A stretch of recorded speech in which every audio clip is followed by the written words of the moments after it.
मोहि भाव भरोस हनुमंता अब मोहि भाव भरोस हनुमंता बिनु हरि कृपा मिलहि नहीं संता बिनु हरि कृपा मिलहि नहीं संता गोविंद जय जय गोपाल जय जय गोविंद जय जय गोपाल जय जय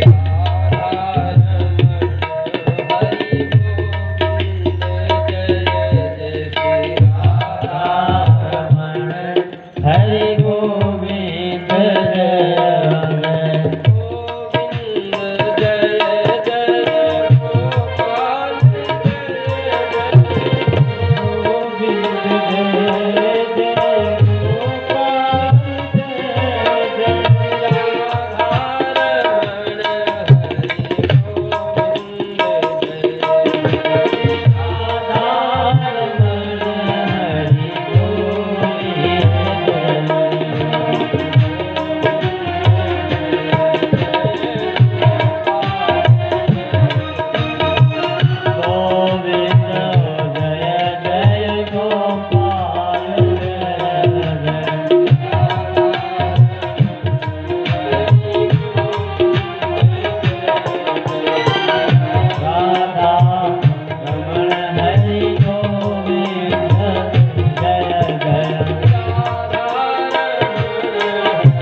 पुरुषोत्तम भगवान की, प्रेम से बोलो उमापति महादेव की। प्रेम से बोलो सीतापति राघव सरकार की, प्रेम से बोलो अंजना नंदन हनुमान जी महाराज की, प्रेम से बोलो काशी विश्वनाथ भगवान की, प्रेम से बोलो श्री अनंत कोटि वैष्णव भगवान की जय हो। प्रेम से बोलो संत समाज की जय हो। हर हर महादेव शंभो नमः पार्वती पतये हर हर महादेव।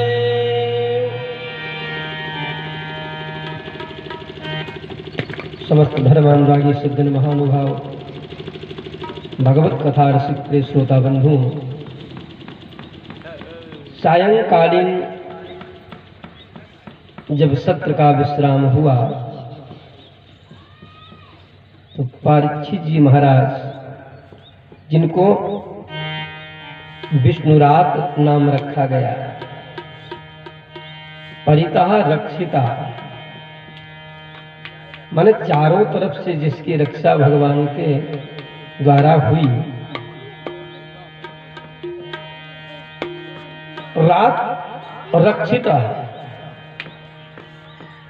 और परितः रक्षिता, जिसकी चारों तरफ से भगवान ने रक्षा की, वो भी गर्भ में।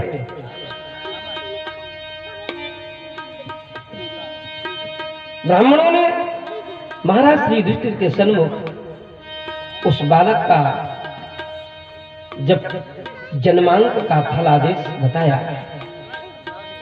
राजन इसके बड़े शुभ ग्रह हैं,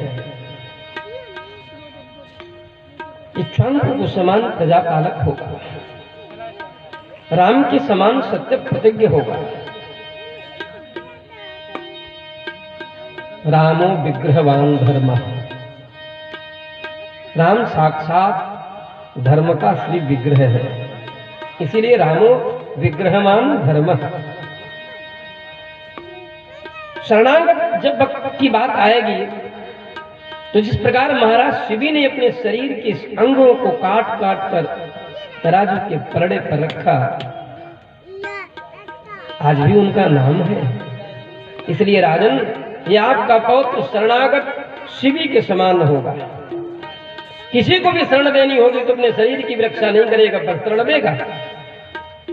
प्रजापालन की जब बात आएगी तो इक्ष्वाकु के समान होगा, अग्नि के समान असह्य होगा, और ये जब यजन करने की बात आएगी तो यज्ञ तो बहुतों ने किया, पर भरत के समान विविध यज्ञों को करने वाला हो। राजर्षि भरत पंचम स्कंद में कथा है। अग्नि के समान असह्य तेज होगा तो समुद्र के समान इसके अंदर गांभीर्य भी होगा, सिंह के समान पराक्रमी होगा। इसीलिए चाणक्य नीति में विजय के 20 लक्षण लिखे। विजयी वो व्यक्ति होता है जो सबसे पहला उसके लक्षण पराक्रम। किसी व्यक्ति से यदि युद्ध की आवश्यकता पड़ जाए तो जैसे सिंह अपने शरीर की सारी शक्ति को एक बार ही प्रयोग कर देता है, वो ये नहीं देखता कि मेरे सामने कितना विशालकाय शरीर वाला जीव खड़ा है, कौन है मेरे से बलवान, एक बार में संपूर्ण पराक्रम लगाता है और विजयश्री को प्राप्त करता है, सिंह का भी शिकार करता है। क्षमावान की जब बात आएगी तो जिस प्रकार पृथ्वी क्षमाशील है, ये पृथ्वी के समान क्षमावान होगा। जब उदार की चरित्र वर्णित होगा कि उदार कौन है, तो रंतिदेव के समान उदार होगा। 48वें दिन जिनको भोजन करने के लिए इतना ही प्राप्त हुआ जितने से वो उनकी पत्नी और उनका पुत्र का पेट भरता है, और वो भी उदारता के कारण रंतिदेव ने 48वें दिन वो भी दे दिया। सोचो, एक दिन भोजन न मिले तो झगड़ा होता, 2 दिन की तो 3 दिन की बात छोड़ जाए, और जिसने 48 दिन तक भोजन नहीं किया, पानी नहीं पिया, और उस दिन उसे मिल जाए और उसको भी कोई मांगने आ जाए तो कोई देगा? कितनी बड़ी उदारता है। और देते समय दाता के मुखाकृति का भी देखा जाता है। देते समय उसका मुख उदास है कि मलिन हो गया, इच्छा से दे रहा है या अनिच्छा से दे रहा है, श्रद्धा है कि अविश्वास रहित है। स्कंद पुराण में बहुत सुंदर सूत्र लिखा है दुहेतुं षडधिष्ठानं षडंगं चतुपाकयुक् चतुष्प्रकारं त्रिविधं त्रिनाशं दानमुच्यते। इस श्लोक की व्याख्या 10वें स्कंद के प्रारंभ में हम जब कृष्ण जन्म होगा और नंद बाबा जब दान करेंगे तब उसकी व्याख्या करेंगे। श्लोक एक है और इस एक श्लोक की व्याख्या बड़ी जटिल है। प्रायः तो अगर किसी विद्वान से आप कहोगे कि इसकी व्याख्या कर दो तो समझ नहीं आएगा ये श्लोक क्या है, अर्थ क्या कह रहा है। लेकिन संपूर्ण दान के विषय में एक श्लोक की ही व्याख्या पर्याप्त है। धार्मिक इस शब्द पर जब विचार होगा कि धार्मिक कौन है तो बहुत से राजा हुए, पर ययाति जैसा धार्मिक कोई नहीं हुआ। बलि के समान धैर्यवान होगा, प्रहलाद के समान भगवत भक्त होगा और पृथ्वी के समान ब्रसरूपी धर्म के रक्षार्थे कलयुग का निग्रह भी करेगा। इतना बलवान होगा। भाई भगवान का बनाया हुआ सतयुग, त्रेता, द्वापर, कलयुग है, तो भगवान के बनाए हुए युग धर्म को कौन निग्रह कर सकता? पर महाराज आपका ये पौत्र कलयुग का भी निग्रह करने में समर्थ होगा। लेकिन एक बार जब ये शिकार खेलने जाएगा तब इसमें ब्राह्मण का श्राप लगेगा। तत्सकादात्मनो मृत्यु द्विजपुत्रोपसर्जिता प्रपश्यत उपसृत्य मुक्त संग पदम हरे। राजन इसको ब्राह्मण बालक का श्राप लगेगा और उस ब्राह्मण बालक के श्राप के कारण ये गृह त्याग करेगा। गंगा जी के किनारे अनशन करके और आत्म कल्याण का साधन अपने जीवन काल में बड़ी बड़ी दक्षिणा वाले पुष्कल यज्ञों को भी ये करेगा, ब्राह्मणों का सत्कार करेगा और शुक्ल पक्ष के चंद्रमा के समान दिन दिन प्रतिदिन इसकी कीर्ति भी बढ़ेगी। परंतु बस एक यही कारण होगा जिसके कारण ये गृह त्याग करेगा। बड़े बड़े यज्ञ बाज मेरे त्रिविर भी तो यज्ञ समीजत धरिम, विशुद्ध धन का संग्रह करके राजा परीक्षित 3 अश्वमेध यज्ञों का यजन करेंगे। ये ब्राह्मणों ने सब कुछ बता दिया। परंतु ब्राह्मण बालक के श्राप की बात जब याद आई तो महाराज युधिष्ठिर बड़े दुखी हो गए। सूत जी कहते, सोनक जी महाराज मैंने पहले बताया था कि भागवत जी में 3 मंगलाचरण किए गए। 3 मंगलाचरण, एक नहीं, किसी भी एक ग्रंथ का एक ही बार मंगलाचरण होता है। पर भागवत में तो वक्ता भी अनेक हैं और श्रोता भी अनेक हैं, तो मंगलाचरण भी तो कम से कम 3 तो बनते ही हैं। पहला मंगलाचरण वेद व्यास जी ने किया भागवत के प्रथम स्कंद के पहले श्लोक में। दूसरा मंगलाचरण सूत जी ने किया पहले स्कंद के 22वें से 4 श्लोक में। तीसरा मंगलाचरण सुखदेव जी करेंगे द्वितीय स्कंद के 4th अध्याय से 12वां श्लोक से लेकर 24 श्लोक पर्यंत है।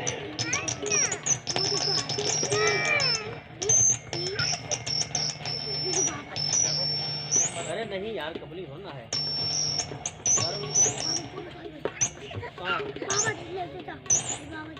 कबली नहीं होगा। वाइट कोचिंग है गड़बड़। वाइट कोचिंग है गड़बड़ नहीं।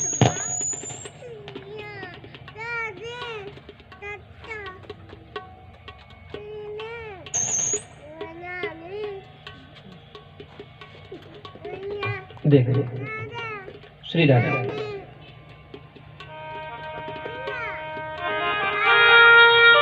सूत जी कहते, सोनक आदि महात्माओं, जब महाभारत संग्राम आरंभ होने वाला था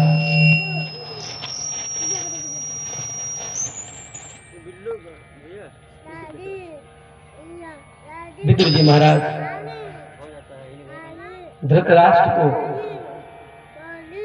दुर्योधन इत्यादि को बहुत समझाते हैं। परंतु उनकी बात का कोई असर नहीं हुआ।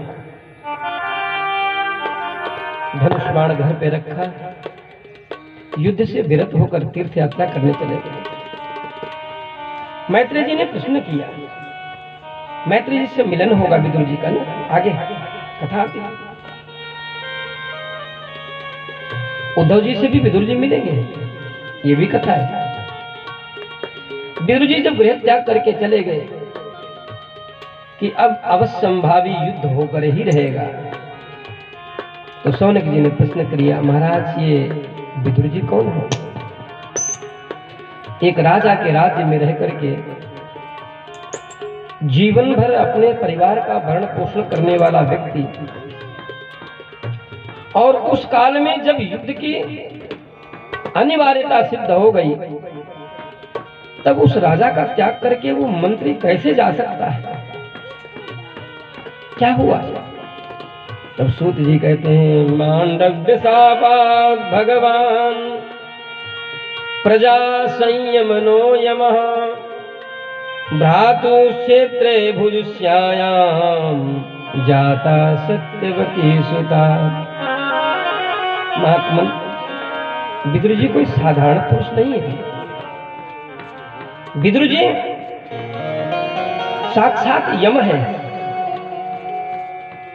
धर्म का पालन करते हुए मांडव्य ऋषि को जब सूली पर चढ़ाया, तो मांडव्य ऋषि ने श्राप दे दिया। शिव पुराण में लिखा है कि यदि किसी का बालक जन्म से लेकर के 16 वर्ष तक,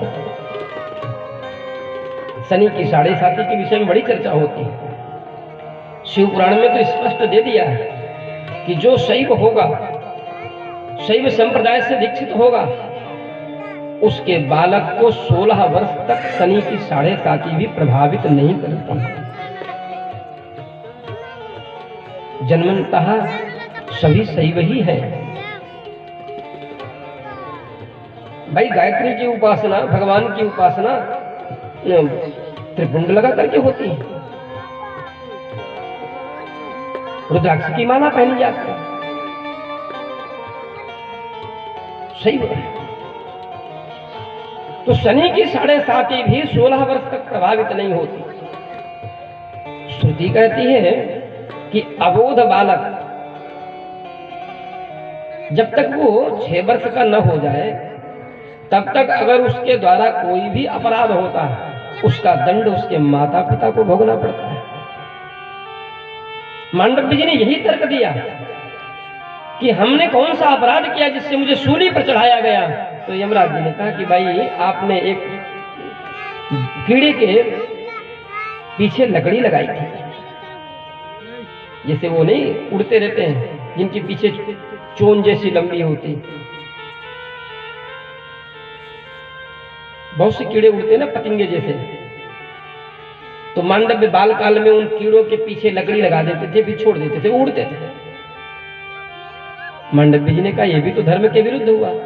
6 वर्ष तक तो बालक अगर अपराध करे तो माता पिता को दंड, मेरे को कौन भोगना पड़ा? लेकिन यमराज की आज्ञा से सूली पर बैठे मांडव्य ने श्राप दे दिया, तुम शूद्र हो जाओ। वही दासी के पुत्र बनकर के महाराज विदुर का जन्म हुआ।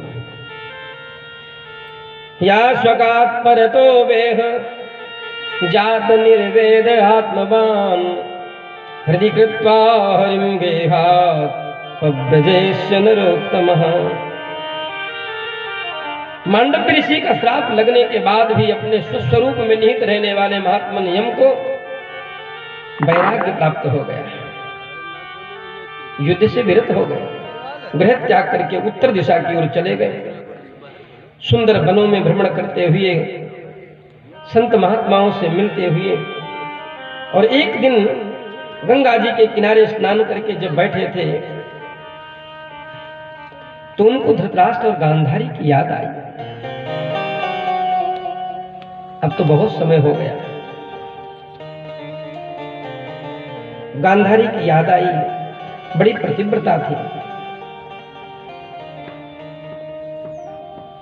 युद्ध का कार्य संपन्न हो गया। युधिष्ठिर जी महाराज रोज अपने माता पिता धृतराष्ट्र और गांधारी के पास आकर प्रणाम करते थे।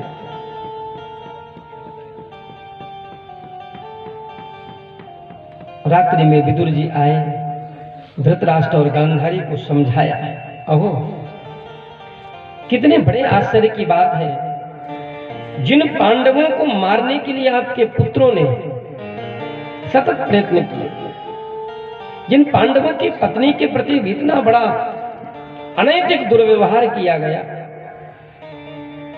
जिस भीम को खिलाने के लिए जो लड्डू दिए गए उसमें भी जहर मिलाया गया, और आज उन्हीं पांडवों के टुकड़ों पर तुम पल रहे हो, तुम्हें लाज नहीं आती?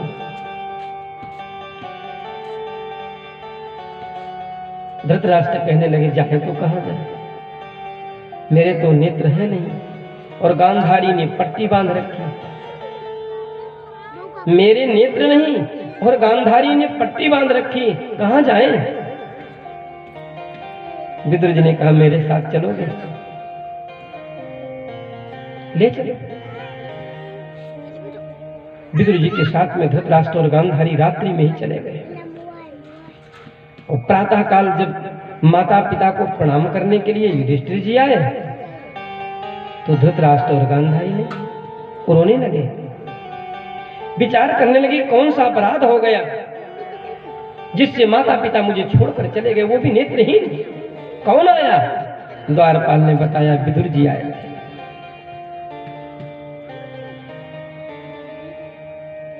बड़े दुखी होकर के विदुर जी आए, मेरे से मिले नहीं, क्योंकि पांडव भी विदुर जी को काका कहते थे और कौरव भी विदुर जी को काका कहते थे। धर्मात्मा किसी एक का नहीं होता है, यही तो सबसे बड़ी खासियत है। माता पिता का गमन और काका का न मिलना, ये भी दुखदायी हुआ।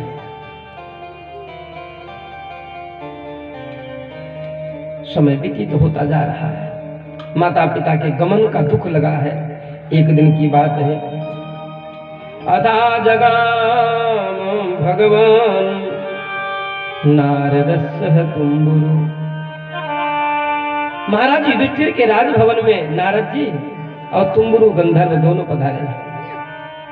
युधिष्ठिर जी ने प्रश्न किया, प्रणाम किया, सेवा की, सुंदर दिव्यासन पर बिठाया, फिर प्रश्न कर दिया, भगवान मेरे किस अपराध के कारण माता पिता मुझे छोड़कर चले गए, और आप कहां हैं, उनकी स्थिति क्या है? नारद जी ने सब कुछ बताया।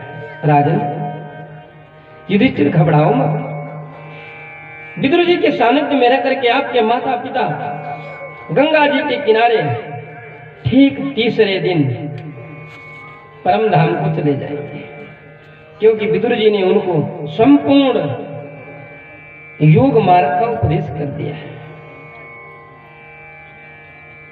व्यक्ति जब अपने किए हुए कर्मों का प्रायश्चित कर लेता है ना, उसका कल्याण होता है।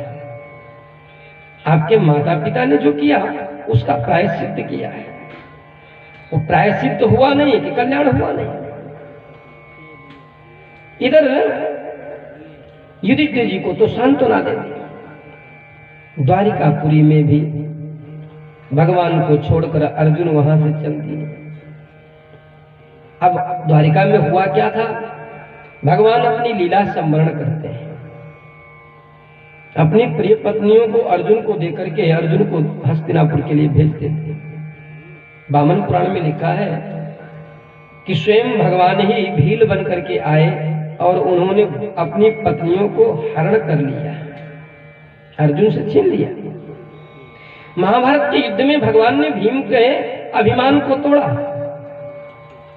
भगवान ने पितामह भीष्म के अभिमान को खंडित किया, द्रोणाचार्य के बल को भी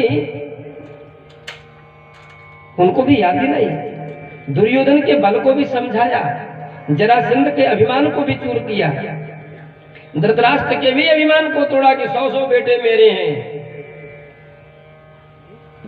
पर अर्जुन सखा था ना, इसका अभिमान कैसे तोड़ते?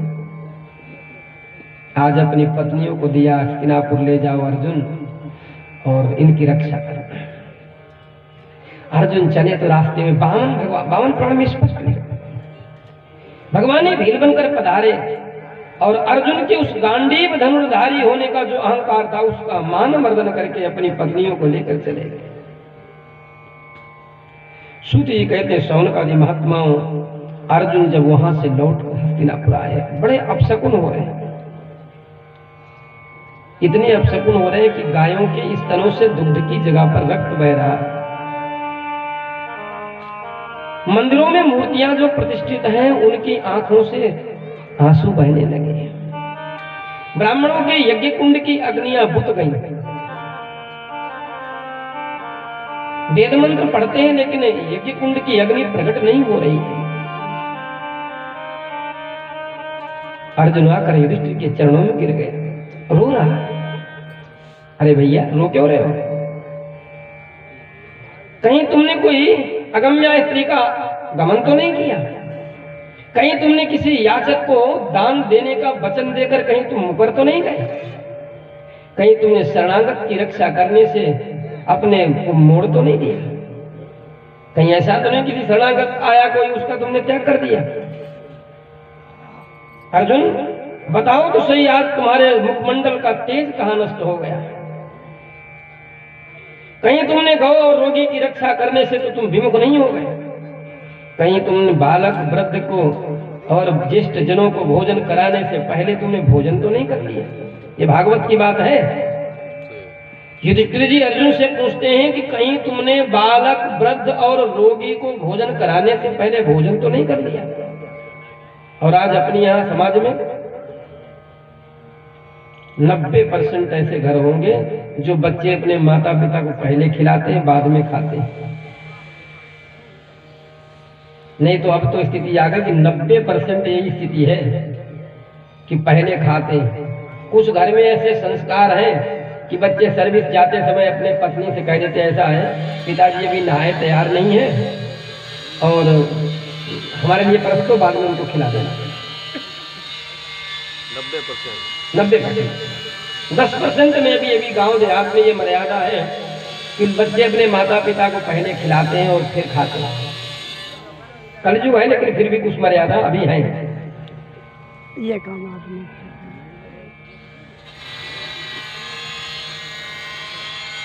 अर्जुन से युधिष्ठिर जी कहते हैं, हो न तुमने कोई निंदित कर्म अवश्य किया है जिसके कारण तुम्हारे मुख की कांति मलिन हो। बताओ तो सही, आखिर हुआ क्या है? अब अर्जुन जी कहते हैं, यस्संशया द्रुपद गेहमुपागतानां राज्ञां स्वयंवरमुखे स्मर दुर्मदानां तेजोहितं खलु मया भेतस्य मस्या संजीकृतेन धनुषाधिगतां च कृष्ण।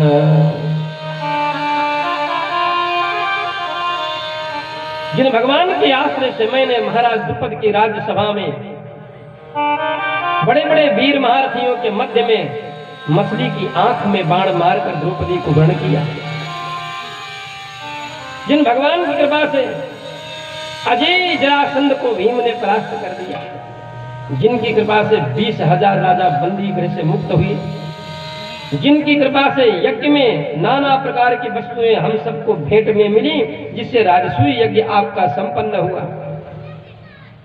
जिनकी कृपा से महाक्रोधी दुर्वासा से भी हमारी रक्षा हुई, जिनकी कृपा से पाशुपत अस्त्र भी हमको प्राप्त हुआ, उन्हीं की कृपा से जब मैं स्वर्ग में गया तब इंद्र ने मुझे आधा आसन खाली करके दे दिया, अर्जुन बैठो। जिनकी कृपा से मैंने मां कुंती का यज्ञ पूर्ण कराया, जिनकी कृपा से राजाओं के विराट नगर में मैंने राजाओं के द्वारा गोधन छीन करके महाराज को समर्पित कर दिया, रणभूमि में मैंने कितने महारथी रथी अतिरथी वीर उनके मुकुटों को मैंने युद्ध में उतार लिया, जिनकी कृपा से रणभूमि में अजय कौरव सेना रूपी महासागर को मत करके हम आपको विजयश्री की प्राप्ति हुई। भीष्म द्रोण कर्ण ऐसे महारथियों को भी समरांगण में मृत्यु मिली, पर नो पस पसर न हरिदास मेवासुरान। जैसे असुरों के शस्त्र प्रहलाद को स्पर्श नहीं कर पाते थे, वैसे ही जिनकी कृपा से जयद्रथ वध के अवसर पर भीषण युद्ध हुआ और अर्जुन आपके सामने खड़ा है। भैया कहां तक कहें, उस समय मैं भूमि पर था, मेरे शत्रु रथ पर थे और फिर भी मेरी रक्षा हुई। अर्जुन कहना क्या चाहते हो? युधिष्ठिर जी का हृदय भरता जा रहा है। आखिर हुआ क्या है? ये सारी बातें आज तुम क्यों कह रहे हो? सारा वृत्तांत बताया भैया। वो भगवान हमें छोड़कर चले गए। समुद्र ने संपूर्ण द्वारिकापुरी को फिर अपने हृदय में समेट लिया और भगवान ने एक अंत में मेरे को कार्य दिया, उसको भी हम पूरा न कर पाए। रुक्मी, सत्यभामा, जाम्बवती इत्यादि भगवान की जो प्रिय पटरानी रानियां थीं, जिनकी रक्षा का भार हमें दिया कि तुम इनको हस्तिनापुर ले जाओ, उनकी भी हम रक्षा न कर सके। मां शांतवाहमरयोरतिनो भूषन् न प्राहरन् यदनुभाव निरस्तचित्ताः। बड़ा दुख हो रहा है राजन। परम मित्र भगवान के विमुक्त होने के कारण आज हमारा सारा बल, पौरुष, युद्ध कौशल, गांडीव धनुर्धर होने का बल सब खत्म हो गया। यहाँ पर एक बहुत बड़ी बात है, अर्जुन ही कहता है। भगवान ने जब उसने जन्म होगा ना आगे, भगवान कंस का वध करेंगे, जरासंध की पुत्री अस्थि प्राप्ति अपने पिता के पास जाएंगे।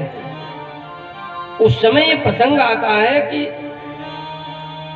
17 बार 23 अक्षौणी सेना लेकर जरासंध ने मथुरा पर आक्रमण किया और 18वीं बार जब आया है ना, तो भैरव की उपासना, ये भागवत की बात है। ब्राह्मण 1 लाख उसने बैठाया कि आप लोग भैरव की उपासना करो, मेरी विजय होनी चाहिए। सब भगवान युद्ध छोड़कर भागे। कितने ब्राह्मण थे? 1 लाख। पूजा किसकी चल रही थी? भैरव जी की। ये भागवत की बात। उस काल में अब अर्जुन ने जब जैसे बताया कि चतुष्पंचावशेषितः, केवल भगवान के परिजनों में 4-5 मात्र बचे हैं। युधिष्ठिर जी समझ गए कि अब इस धरती पर रहने लायक नहीं है। सूत जी महाराज सौनकादि महात्माओं से कहते हैं, या श्रद्धेयैतद् भगवत् प्रियाणाम् पांडव सुतानामिति संप्रयाणम् शृणोत्यदं स्वस्तेनं पवित्रं लब्ध्वा हरौ भक्तिमुपैति शुद्धिम्। पांडवों के जाने के बाद कलयुग का प्रवेश हो गया। राजा परीक्षित बने। सूत जी कहते, सौनकादि महात्माओं, ये पांडवों की दिव्य मंगलमयी कथा को जो सुनता है, कहता है, भगवान के परम पद का अधिकारी बनता है। राजर्षि परीक्षित राजा बने, पांडवों का गमन हो गया स्वर्गारोहण। अब राजर्षि परीक्षित के विषय में समझो। यदा परीक्षित कुरुजांगले वसन कलिं प्रविष्टं निज चक्रवर्तिने निशम्य वार्ता मनति प्रियां ततः सरासनम संयुग सौंडिराददे। राजर्षि परीक्षित जब आसन पर विराजमान हुए, अपने पूर्वजों की निर्मल कीर्ति और विशाल साम्राज्य को भयाक्रांत न हो, इसलिए पूरे साम्राज्य का दिग्रक्षण देखते हैं। हमारा साम्राज्य, हमारे पूर्वजों की कीर्ति में कोई विकृति तो नहीं पैदा होगा, कहीं ऐसा तो नहीं हम अभी नए नए राजा हैं तो दूसरे राजा हमारे राज्य की सीमाओं का अतिक्रमण कर रहे हो। तो परीक्षित सैनिक लेकर के और पूरे साम्राज्य का भ्रमण करते हैं। भ्रमण करते करते परीक्षित जी ने एक स्थान पर बहुत विचित्र दृश्य देखा। एक स्थान पर एक बैल है जिसके 3 ही पैर हैं। एक गाय वहां पर जमीन पर पड़ी हुई वो रो रही है। राजर्षि परीक्षित ने पृथ्वी और धर्म का संवाद सुना। नाति दूरे किलाश्चर्यम् यदासीन तन्निबोध में। परीक्षित जी थोड़ी दूर पर खड़े होकर के इशारा वृत्तांत सुन रहे हैं। बसन रूपधारी बैल एक पैर पर खड़ा है, रोती हुई गाय से पूछता है, माता आप रो क्यों रही हैं? आपके रोने का कारण क्या है? आपका मुख मलिन क्यों है? आपका कोई अपना सगी संबंधी कहीं परदेश चला गया क्या? क्या उसी का शोक कर रही हो? पृथ्वी मुस्कुरा कर कहती, धर्म तुम्हें सब कुछ मालूम है, मेरे रोने का कारण भी तुम्हें मालूम है, मेरे मुख मलिन होने का कारण भी तुम्हें मालूम है। अपने बारे में क्यों नहीं बताते हो कि तुम्हारे 4 पैर थे, अब 3 पैर तुम्हारे कहां चले गए? तुम 3 पैर वाले कैसे बचे? कहीं दुष्ट राजा के अत्याचार अनाचार के कारण तुम्हारे ये पैर तो नहीं कट गए? कहीं कामनी कांचन लोलुप जीवलोक का शोक करते हुए तुम्हें दुख हो रहा है? आपके 3 पैर सत्य, शौच, दया, ये कहां चले गए? भागवत में 3 स्थानों पर धर्म के पाद का वर्णन किया गया है। एक स्थान पर सत्यम शौचम दया दानम, एक स्थान पर सत्य शौच दया शांति दान।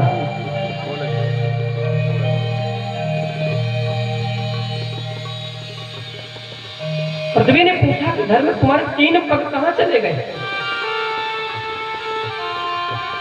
प्रगट 4 पग धर्म के कलिमहु एक प्रधान, एन केन विधि दीने दान करे कल्याण। कलयुग में केवल 1 पग बचा है दान, बाकी 3 पग तो चले गए। तयोरेवं कथयतो पृथ्वी धर्मयोस्तदा परिच्छिन्नाम राजर्षि प्राप्त प्राचीन सरस्वती।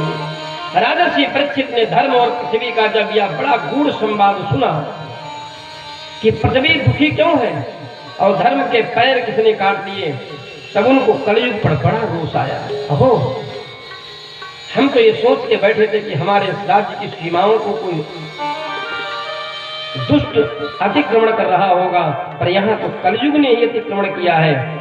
तो बस कलयुग का निग्रह करने के लिए राजर्षि परीक्षित ने अपने धनुष पर बाण चढ़ाया। आज मैं उसकी भुजाओं को फाड़ कर फेंक दूंगा, आज ही मैं कलयुग का समन कर दूंगा, ताकि धर्म और पृथ्वी का कोई कष्ट न हो। जैसे ही ये सारी बातों को परीक्षित ने सुना, रोष में भरे धनुष पर बाण चढ़ाया। केचिद विकल्प वसना आहुरात्मानमात्मना दैव मन्ये परे कर्म स्वभावम परे प्रभुम। यह विषय बड़ा जटिल है, इसमें विद्वानों को भी बड़ा मतभेद है। अद्वैतवादी विद्वान कहते हैं कि आत्मा के अज्ञान से विलसित होने पर ही सुख दुख की रूप द्वैत मिथ्या है। सुख दुख का कोई कारण नहीं है। तार्किक लोग सुख दुख का कारण केवल आत्मा को ही मानते हैं, परंतु ज्योतिषी, उनसे अगर पूछो कि महाराज हमारे सुख दुख क्यों हो रहा है, तो वो कहते हैं कि तुम्हारा ये शनि ग्रह खराब है, ये राहु खराब है, ये मंगल खराब है। जब हम और आगे बढ़े, मीमांसक मिल गए हम किसी मीमांसक से पूछे कि भाई ये सुख दुख क्या है, तो मीमांसक लोग उत्तर देते हैं कि हमारा कर्म कोई खराब होगा इसलिए सुख दुख हो रहा। कोई नास्तिक व्यक्ति अगर मिल जाए और नास्तिक व्यक्ति से चर्चा होने लगे कि भाई सुख दुख क्या है, तो नास्तिक उत्तर देता है ये सुख दुख कुछ नहीं, ये स्वभाव की वृत्ति है, स्वभाव के कारण सुख दुख हो रहा है। सांख्यवादी व्यक्ति से अगर मिल जाओ ना, सांख्य शास्त्र जो पढ़ा हो बहुत विद्वान हो, तो उत्तर देगा स्वभाव से शब्द गुण रूप रस गंध स्पर्श 24 इन्हीं के परिणाम को सुख और दुख का कारण मानते हैं। अपनी अपनी बुद्धि से सभी लोग सुख और दुख को मानते हैं, वस्तुतः सुख और दुख है ही नहीं। राजर्षि परीक्षित सुख दुख की मिथ्या भ्रम को समझ ले। राजर्षि परीक्षित ने जब कलयुग का निग्रह करने के लिए धनुष बाण ताना ना, तभी कलयुग आके परीक्षित की शरणागति में गिर गया। चरण पकड़ ली महाराज, मैं आपकी शरण में हूं। अब यहां बड़ा विषय गंभीर है। मानस में तो गोस्वामी तुलसीदास जी कहते हैं शरणागत कहूं जय तजे निज अनहित अनुमान ते नर पावर पाप में तिन्हि बिलोकत हान। राजर्षि बलि जी कहते हैं शुक्राचार्य जी ने जब निषेध किया इस बालक को भिक्षा मत देना, तो बलि कहते हैं शरण्य से परित्यागे महापातक युग भवे। शरणागत को हम कैसे त्याग दें? और फिर ये तो भिक्षुक बनकर क्या है? अब बड़ा प्रश्न जटिल है। राजर्षि परीक्षित ने विचार किया यद धर्म कृतस्यापि स्थानम सूचकस्यापि तद्भवेत्। कलयुग ने मांग लिया, आप कहते हो मेरे साम्राज्य से निकल जाओ, तो राजर्षि नेत्र खोलो, सूर्योदय से लेकर सूर्यास्त तक संपूर्ण साम्राज्य आपका ही है। कहां रहे? परीक्षित जी समझ गए ये बहुत चतुर है, सावधान हो गए। मैंने पहले भी कल भी शायद संकेत किया था कि कोई व्यक्ति अगर मांगने आए ना, और मांगने वाले व्यक्ति के मांगने के बाद देने से पहले विचार जरूर कर लेना। परीक्षित ने विचार किया क्या दें? शरणागत है, त्याग नहीं सकते, इसलिए मार नहीं सकते अभिषेक, और रहने के लिए जगह मांग रहा है तो दे भी क्या? सूत जी कहते शौनक आदि महात्माओं जब देने के विषय के